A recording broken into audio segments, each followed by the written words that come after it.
इचलकरंजी महानगरपालिकेत महायुतीची सत्ता स्थापन झाल्यानंतर आता विरोधी पक्ष नेते पदाची रणधुमाळी रंगली असून नगरसेवक उदयसिंग पाटील यांच्या नावावर शिक्कामोर्तब होण्याची दाट शक्यता आहे।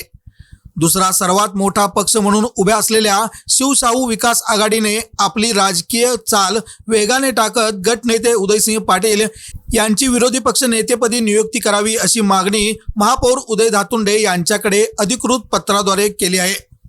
महाराष्ट्र स्थानिक प्राधिकरण सदस्य अनर्हता नियम 5(1) नुसार गटनेताच विरोधी पक्ष नेता ठरतो अशी स्पष्ट तरतूद असताना आता केवळ महापौरांच्या अधिकृत घोषणेची औपचारिकता बाकी आहे। त्यामुळे सभागृहात लवकरच उदयसिंग पाटील यांच्या नावाची घोषणा होण्याची शक्यता वर्तवली जात आहे।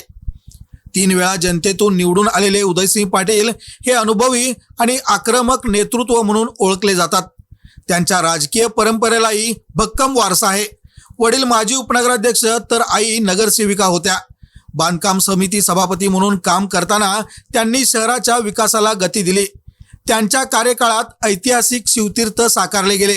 शहापूर ग्रामदैवत मसोबा मंदिर सभागृह, लोकनेते कैलासवासी किसनराव आवळे स्टेडियम, मरगुबाई मंदिर, राजमाता जिजाऊ क्रीडा संकुल, मदन झोरे भाजी मार्केट अशा 20 पेक्षा अधिक विकास कामांना मूर्त रूप मिळाले।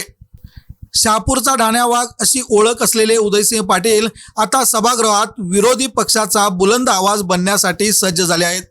2026च्या निवडणुकीत त्यांना रोखण्यासाठी महायुतीने कंबर कसली होती, मात्र विकास कामांच्या बळावर त्यांनी निर्विवाद वर्चस्व सिद्ध करत सभागृहात दमदार पुनरागमन केले।